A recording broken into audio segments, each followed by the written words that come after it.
On behalf of the President of the United States, it's my honor to welcome you all today to the office of the Vice President here at the White House complex for a very important moment in the life of this administration and in our national life, as I administer the oath of office to the 27th Secretary of Labor for the United States of America, Alexander Acosta.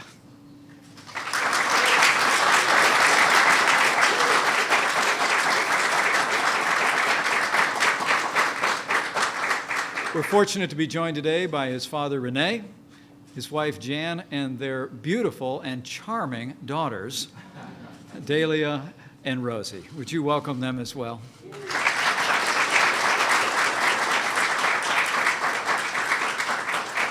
I also want to thank all of our distinguished guests who have joined us for this important moment, especially Congresswoman Ileana Ros-Lehtinen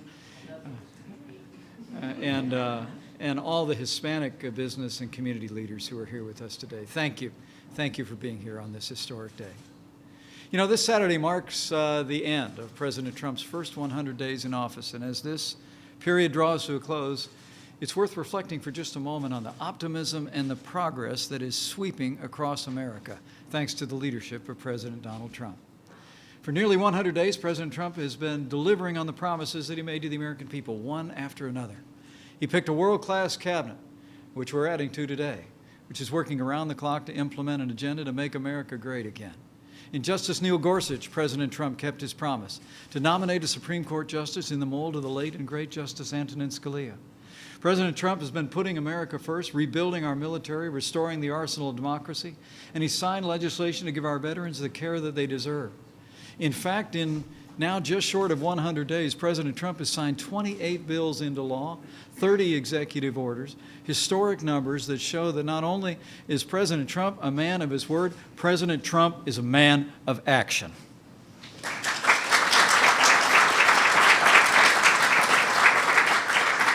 And since day one, the President has taken decisive action to get our economy moving again and restore opportunity and prosperity for every American family.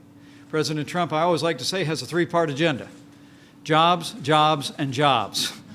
And to kickstart jobs and growth, the President's been slashing through mountains of red tape.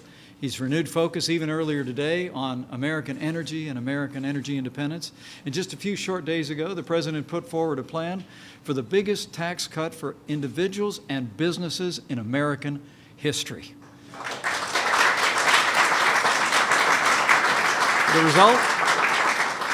More than 500,000 new jobs have been created so far this year. Small business confidence has skyrocketed to its highest level in decades, and for manufacturers, the highest level in 2 decades. And company after company is announcing plans to invest in our country for the benefit of American workers, American jobs, and America's future. The fact is that President Trump's leadership has been making a difference every single day, and we're just getting started. And with our new Secretary of Labor, Alex Acosta, the President and I are confident that we will accomplish even more for working Americans and job creators all across this nation.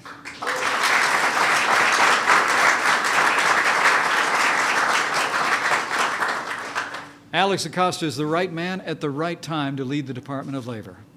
Born the son of 2 Cuban refugees, Alex showed his potential from his earliest days, earning both his undergraduate and law degrees from Harvard University. He went on to clerk for Justice Samuel Alito, the Third Circuit Court of Appeals, and after a few years in private practice and as a professor at George Mason University School of Law, he entered into the noble path of public service. In 2002, President George W. Bush appointed Alex to serve as a member of the National Labor Relations Board. Only 1 year later, President Bush appointed him to be the Assistant Attorney General for the Civil Rights Division at the Department of Justice. 2 years after that, he became the U.S. Attorney for the Southern District of Florida. Alex, I know you've tried to retire from public service more than once. In 2009, you did it when you became Dean of Florida International University College of Law. But President Trump has now called you back to public service to bring your character, your intellect, and your ability to serve the country. And we couldn't be more grateful. Your service, past, present, and future, is truly a testament to the American dream and to your own character and your own abilities. I want to thank you again. Thank you for stepping up to serve our country and to serve working Americans at such a time as this. Given your long and distinguished record, your integrity, and your leadership. The President and I are absolutely confident that with you as our new Secretary of Labor, we will continue to restore opportunity, prosperity, and growth for working Americans now and for generations to come.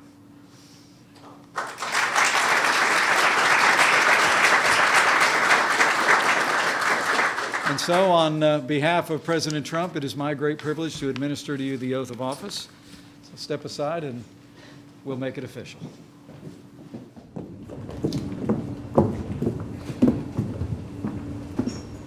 Please place your left hand on the Bible, raise your right hand, and repeat after me.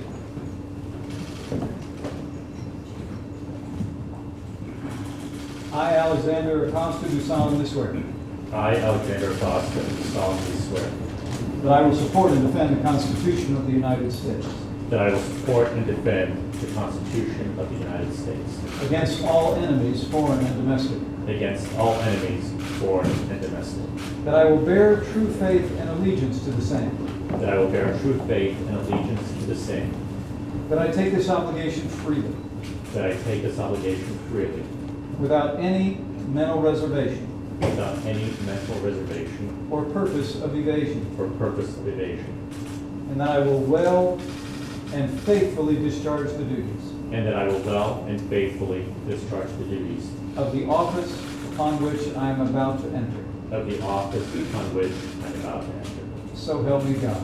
So help me God.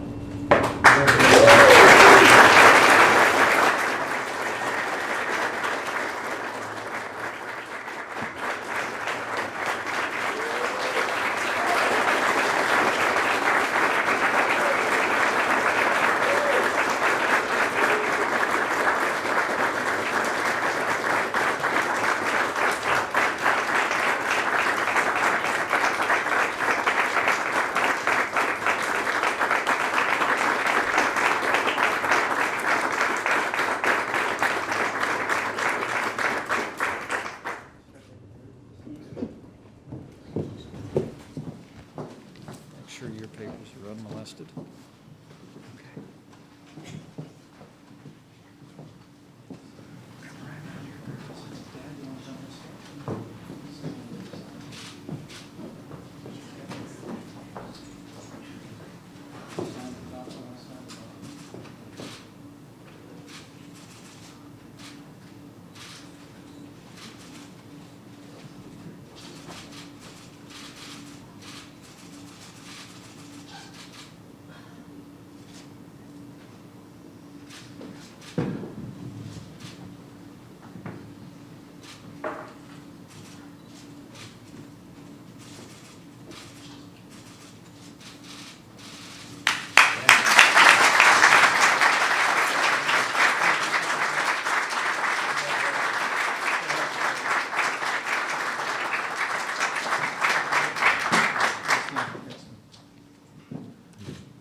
Got it? Okay, there we go. I want to thank President Trump, Vice President Pence, and the members of the Senate for the privilege of serving as Secretary of Labor. I want to thank my wife, Jan. Her unyielding support and her heartfelt love means the world to me. It's amazing to be loved, and I love her back more than words can really say. And so, thank you. Thank you very much.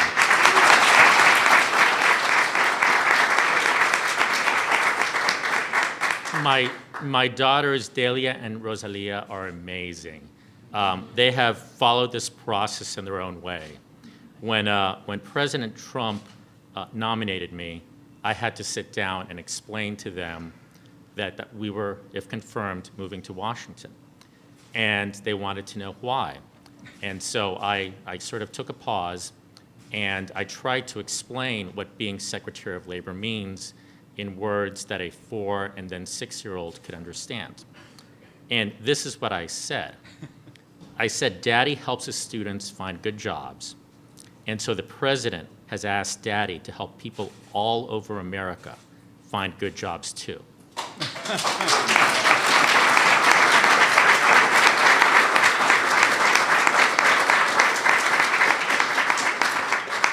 And then it struck me, explaining the responsibilities of the Secretary of Labor to a 4- and 6-year-old really helped me encapsulate so many of the responsibilities of the Department of Labor, because, as Vice President said, it is about finding and helping and supporting jobs and job growth.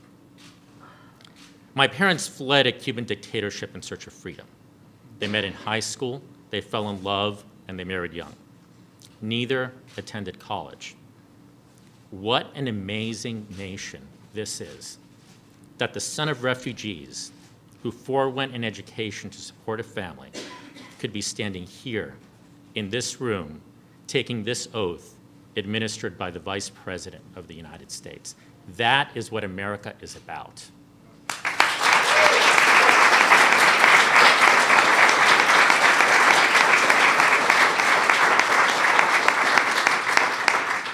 My parents' experience is part of who I am and frames my perspectives that I will bring to the important responsibilities of the Department of Labor.